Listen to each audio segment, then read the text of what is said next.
What happens if you pour Coca-Cola into your Pothos cutting? You've probably seen the viral videos, the blurry photos on social media, and the wild claims that sugary soda is the secret to explosive root growth. But is it a miracle fertilizer, or are you essentially drowning your plant in a sticky, acidic trap? Today, we are going to cut through the noise. We aren't just guessing. We are looking at the chemistry, the biology, and the real-world results of swapping plain water for cola.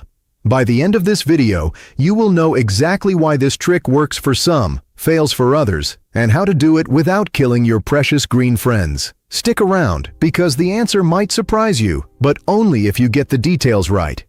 Before we dive into the science of soda and stems, do me a quick favor. If you love practical, no-nonsense gardening advice that actually works in the real world, hit that subscribe button. I post new videos every week helping you grow healthier plants with less stress and more success. Join our community of growers who are tired of myths and ready for methods that deliver results. Let's get growing. To understand whether Coca-Cola helps or harms your pothos, we first need to look under the hood of the beverage itself. When you crack open a can of Coke, you aren't just getting a sweet drink. You are opening a complex chemical cocktail. The primary ingredient, aside from carbonated water, is high fructose corn syrup or sucrose, depending on where you live. This means the liquid is packed with simple sugars. In a biological context, sugar is energy. However, plants create their own energy through photosynthesis. They don't typically absorb sugar through their roots in the way animals digest it. So, what is all that sugar doing there? It creates an osmotic pressure challenge. High concentrations of sugar outside the plant cells can actually pull water out of the plant tissues, leading to dehydration rather than hydration. But sugar isn't the only player here. The next major component is phosphoric acid. This is what gives cola its sharp, tangy bite and keeps the pH level very low, usually around 2.5. For context, most potting soils and water prefer a pH between 6.0 and 7.0. Phosphoric acid is a potent acidifier. In agriculture, phosphorus is a critical nutrient, but in cola, it is bound in an acidic form that is highly reactive. This acidity can help break down mineral deposits, which is why people use it to clean rust or toilets. When applied to a plant, this acid can alter the availability of nutrients in the water or soil, potentially unlocking minerals that were previously inaccessible, but it can also burn delicate root tissues if not diluted. Then we have caffeine. Yes, standard Coca-Cola contains caffeine, though in smaller amounts than coffee. Caffeine is a natural pesticide produced by plants like coffee trees to deter insects. When introduced to a different plant species, like a pothos, caffeine can act as a mild stimulant at very low doses, potentially increasing metabolic activity. However, at higher doses, it becomes toxic, inhibiting root growth and disrupting cell division. It is a fine line between stimulation and poisoning. We also cannot ignore the carbonation. Carbon dioxide is dissolved in the water under pressure. When you pour it out, the CO2 escapes, but initially, it creates a fizzy environment. Some gardeners believe that the extra CO2 can benefit plants, as carbon is a building block of plant life. However, plants absorb CO2 through their leaves from the air, not primarily through their roots from water. The fizz itself doesn't provide a significant nutritional boost, but the agitation can sometimes help aerate the water slightly before it goes flat.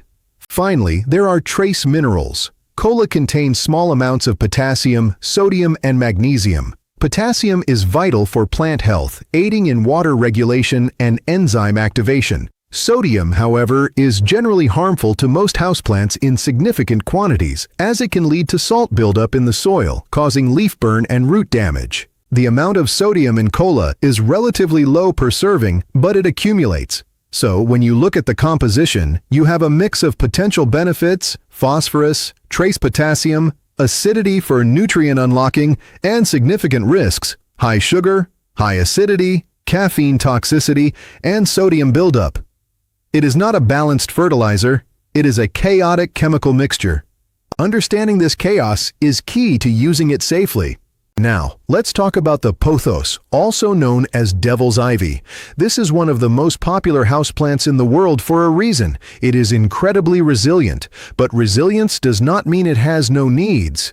To thrive, and especially to propagate successfully from a cutting, a pothos has specific nutritional requirements. The most critical element for a cutting is not nitrogen, which drives leafy green growth, but rather phosphorus and potassium. When you take a cutting, the plant's immediate priority is survival and root development. It needs to establish a new vascular system to uptake water and nutrients. This process is energy-intensive. Phosphorus is the engine behind root development. It plays a crucial role in energy transfer within the plant, specifically in the form of ATP, adenosine triphosphate. Without adequate phosphorus, root growth stalls, and the cutting may rot before it ever establishes itself. This is where the connection to Coca-Cola becomes interesting. As we discussed, cola contains phosphoric acid. While the form is different from the soluble phosphorus found in commercial fertilizers, the element is present. If managed correctly, this could theoretically support the early stages of root initiation. Potassium is the second key player. It regulates the opening and closing of stomata, the tiny pores on leaves that control gas exchange and water loss. For a cutting that has no roots yet, water conservation is vital. Potassium helps the plant maintain turgor pressure, keeping the cells firm and hydrated. Cola does contain trace amounts of potassium derived from the ingredients used in its production. While it is not a rich source, it is present. However, pothos cuttings are sensitive to nitrogen levels during the rooting phase. Too much nitrogen encourages top growth, leaves, and vines at the expense of root development. If a cutting pushes out new leaves before it has roots to support them, it will likely wilt and die. Therefore, a rooting solution should be low in nitrogen. Coca-Cola is virtually nitrogen-free, which accidentally aligns with this need. It won't force premature leaf growth, allowing the plant to focus its limited energy reserves on making roots. Micronutrients are also important. Iron, magnesium, and calcium play supporting roles in chlorophyll production and cell wall structure. Pothos are not heavy feeders compared to flowering plants, but they do need a baseline of these elements. The trace minerals in cola are minimal and often unbalanced, but they are not entirely absent. The real issue is not what the pothos needs, but how it accesses it. Pothos roots, especially new adventitious roots forming on a stem cutting, are delicate. They lack the protective bark of mature roots. They are essentially open wounds seeking connection. This makes them highly susceptible to chemical burns from acids and osmotic shock from sugars. The plant needs a gentle, consistent supply of water and mild nutrients. It does not need a flood of stimulants. The goal is to mimic the natural environment where organic matter breaks down slowly, releasing nutrients gradually. Cola is the opposite of gradual. It is an immediate, intense chemical dump. Understanding that the pothos needs stability, not shock, is crucial when deciding how to use any unconventional additive. So, what are the actual benefits versus the risks? Let's start with the potential upsides because, yes, there are some. When used correctly, the mild acidity of diluted Coca-Cola can lower the pH of hard tap water. Many growers struggle with alkaline water that locks up nutrients, making them unavailable to the plant. By slightly acidifying the water, you can make existing minerals more accessible to the pothos. Additionally, the sugar content, while dangerous in high concentrations, can attract beneficial microbes in a soil setting.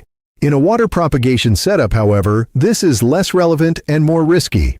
Some anecdotal evidence suggests that the caffeine trace acts as a mild stressor, triggering the plant's defense mechanisms, which can sometimes accelerate rooting as a survival response. It is a hormetic effect. What doesn't kill it makes it stronger. But this is a narrow window. Now, here is the warning, and please listen closely. Using Coca-Cola incorrectly is a fast track to killing your cutting. The biggest risk is fungal and bacterial growth. Sugar is food for everything, including mold, algae, and bacteria. If you put a pothos cutting in undiluted or poorly diluted Coke, you are creating a petri dish. The water will turn cloudy, smell sour, and the stem will rot within days. The roots will turn brown and mushy, not white and firm. Secondly, the acidity can be devastating. Undiluted cola has a pH of 2.5. Plant roots generally operate best between 5.5 and 6.5. Exposing delicate new root tips to pH 2.5 is like pouring lemon juice on an open cut.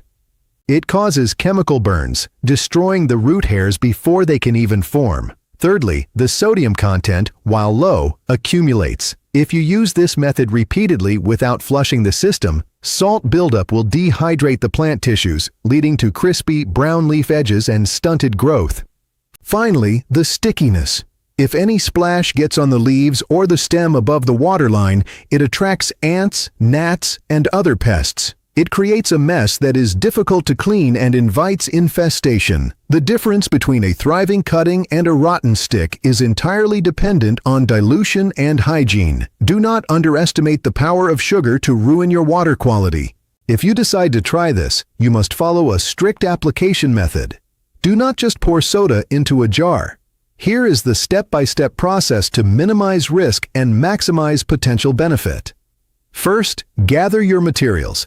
A clear glass jar, fresh room temperature Coca-Cola, fresh filtered or distilled water, a sharp sterile pair of scissors, and your Pothos cutting. Ensure your cutting has at least one node, the bump on the stem where leaves and roots emerge. Remove any leaves that would sit below the waterline to prevent rot. Step 1 is preparation of the solution. You must dilute the Coca-Cola. The recommended ratio is 1 part Coca-Cola to 10 parts water. For example, if you have 100 milliliters of water, add only 10 milliliters of Coke. This significantly reduces the sugar concentration and raises the pH to a safer level, closer to 4 or 5, which is still acidic but manageable for a short-term experiment. Stir the mixture well to ensure the sugar and acid are evenly distributed. Let it sit for an hour to allow most of the carbonation to escape. Bubbles clinging to the stem can interfere with water uptake and create air pockets that promote rot. Step 2 is preparing the cutting. Make a clean angled cut just below a node. An angled cut increases the surface area for water absorption. Dip the cut end in cinnamon powder if you have it. Cinnamon is a natural antifungal that can help counteract the sugar risk. This is an optional but highly recommended safety step. Step 3 is placement. Place the cutting in the jar with the diluted solution. Ensure only the stem and node are submerged. No leaves should touch the liquid. Place the jar in a spot with bright, indirect light. Direct sun will heat the water, accelerating bacterial growth and cooking the cutting. Step 4 is maintenance. This is critical. You cannot leave this solution for weeks. Because of the sugar content, the water will spoil faster than plain water. You must change the water every 2 to 3 days. Each time you change the water, prepare a fresh batch of the 1 to 10 diluted solution. Rinse the jar thoroughly to remove any slimy biofilm that may have started to form. Rinse the stem gently under running water to wash off any residue. This frequent changing is non-negotiable. If you skip this, you will fail. Timing is everything. Do not use this method during the winter months when the plant is dormant. In cooler temperatures, the plant's metabolism slows down, and it cannot process the mild stimulants or recover from any minor stress caused by the acidity. Avoid using this method if your home is particularly humid, as high humidity combined with sugary water encourages mold growth on the stem above the waterline. Also, do not use this on cuttings that already show signs of disease, yellowing, or softness. Only use healthy, vigorous cuttings. The ideal time to use this method is during the active growing season, typically spring and early summer. During this time, the plant's natural hormonal drive to root is at its peak. The external stimulus from the diluted cola can complement this natural drive. Weather conditions matter too. Avoid using it on extremely hot days if the water temperature cannot be controlled, as heat accelerates the breakdown of the solution. As for frequency, this is not a long-term feeding strategy. Use the diluted Coca-Cola solution for the first 2 weeks of propagation only. After 2 weeks, switch back to plain fresh water. By this time, if roots have started to form, they are still very delicate. Continued exposure to even diluted acids and sugars can hinder their maturation. Plain water is the best medium for established root growth. If you want to continue providing nutrients after roots are established, switch to a weak, balanced liquid houseplant fertilizer once a month. Do not continue the Coke regimen indefinitely. It is a kickstarter, not a fuel source. Reapplying it every few days for more than 2 weeks increases the risk of salt accumulation and root burn exponentially. So, what results can you realistically expect? If you follow the dilution and hygiene rules strictly, you may notice changes within 7 to 10 days. The first sign of success is not necessarily visible root growth, but the health of the stem. The cut end should remain firm and white or light green, not brown or mushy. You might see small white bumps emerging from the node sooner than usual, perhaps a few days ahead of cuttings in plain water. These are root primordia. By day 14, you should see distinct, white, hair-like roots extending from the node. They should look crisp and clean. However, paint a realistic picture. The difference between a Coke-treated cutting and a water-only cutting is often marginal. You might see a 10 to 15% increase in rooting speed, but it is not a magic explosion of growth. The leaves may appear slightly glossier due to the trace minerals, but this is subtle. If you see the water turning cloudy before day 3, or if the stem feels slimy, the experiment has failed. The roots will likely be brown and stunted. In successful cases, the roots will be robust and ready for potting into soil after 3 to 4 weeks. Remember, the goal is healthy roots, not just fast ones. Gardening is often about experimenting, but it must be informed experimentation. Putting a Pothos cutting in Coca-Cola is a fascinating hack that leverages the phosphorus and acidity in the soda. Clean water, bright light, and patience will always grow a Pothos. Thanks for watching, and happy growing!